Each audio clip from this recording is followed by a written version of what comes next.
Buenos días a todas y a todos. Egunon guztioi. Hoy vamos a hablar sobre un capítulo más, diríamos, de la comandancia militar del Bidasoa. Desde el momento en que la ciudad de Irún fue ocupada por los franquistas, la comandancia adquirió un papel relevante. Inicialmente se situó brevemente en la villa Lalande, que se llamaba, que era en el lado izquierdo de la avenida de Francia.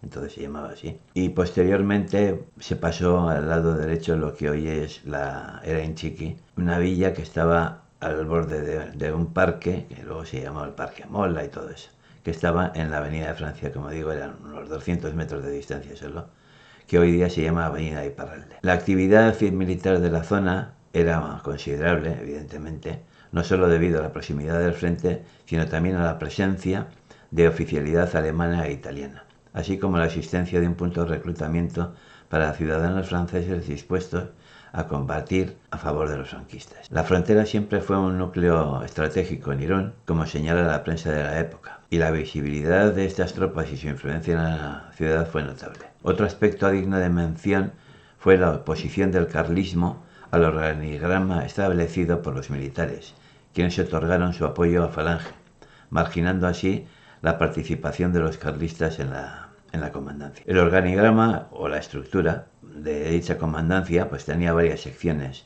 como la jefatura de fronteras del Bidasoa, que albergaba, por decirlo de alguna manera, el control de personas que pasaban por las fronteras, y esto era controlado por lo que se llamó la Comisión de Admisión, los repatriados que venían de las embajadas, y esto correspondía a Hondarribia, la emisión de salvoconductos en Irún, la fabricación y control de fichas de personas favorables a la República para pasar luego a todas las fronteras, y eso se controlaba en Hondarribia. Además había control de bienes incautados y sus cobros, oficina de prensa y censura, oficina de correspondencia y censura, control del dinero y su estampillado, luego tenemos el control de los miembros civiles y militares de la comandancia, de los que figuraban, que pasaban de un lado a otro, la oficina militar alemana, que también existía. Luego también tenía otra de las ramas, era el espionaje y contraespionaje, y en él participaron, según los tiempos, el SHIFNE, estas organizaciones,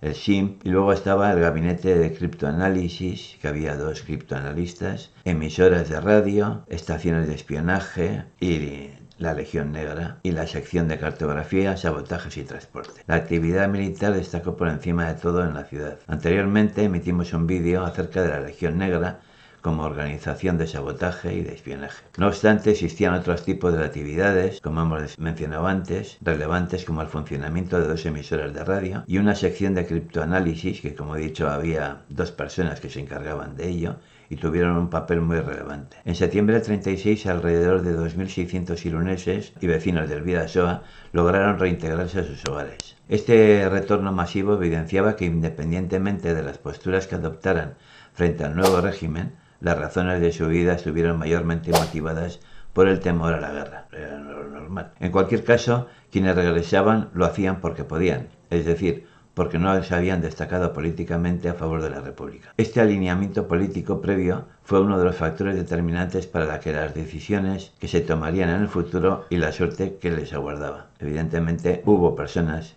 que pasaron inmediatamente a los 6 días fueron fusiladas. Cabe señalar que la mayoría de los que regresaron a esta primera etapa eran mujeres y niños, y no obstante el retorno no era sencillo. Quienes deseaban regresar debían de cumplir con una serie de trámites, como la obtención de un permiso, bien en Nachoenea, en San Juan de Luz, o bien en el ayuntamiento donde había estado refugiada esa persona. Además, necesitaban avales por parte de personas residentes en Irún, que garantizarían su integración en el nuevo régimen. Posteriormente, y como hemos dicho antes, una de las organizaciones que controlaban la venida de refugiados fue en primer lugar la Comisión de Admisión, y luego se llamó más adelante, un mes y pico después, Comisión de Información y Residencia, que se encargaban de filtrar a todas las personas que regresaban, es decir, de controlar. La Comisión de Admisión del Puente estuvo compuesto por 5 personas que determinaban si podían pasar o no hacia Irún. Los miembros fueron Santiago Fernández Ortiz Berea, José Ángel Fernández Casadevante, Ricardo Vergareche, Manuel Cizabarrena Fernández y Guillermo Echenique, que fueron miembros de esa comisión. A partir de noviembre del 36, es decir, pues prácticamente 2 meses que no llegó, se pasó a llamar, como he dicho antes, entonces el Comité de Información y Residencia,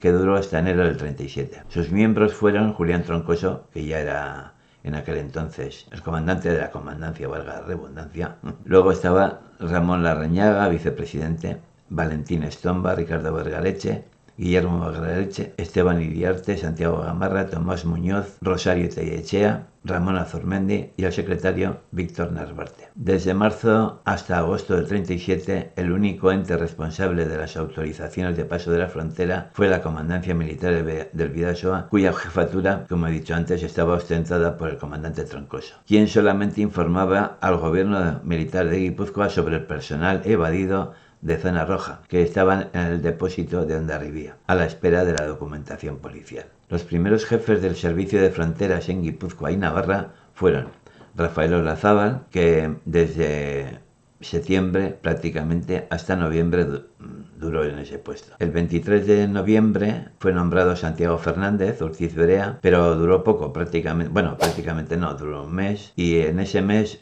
fue nombrado Julián Troncoso Sagredo como responsable de este servicio de frontera de Guipúzcoa y Navarra. En resumen, estos serían a grandes rasgos las actividades desarrolladas por dicha comandancia, que es como para escribir un libro, prácticamente, que desempeñó un papel destacado durante la Guerra Civil Española, así como en el transcurso de la Segunda Guerra Mundial, que tuvo mucho que ver con todo ello. Y nada más, muchas gracias por vuestra atención, mi esker zuen arretagatik, y nos vemos, ondo pasa.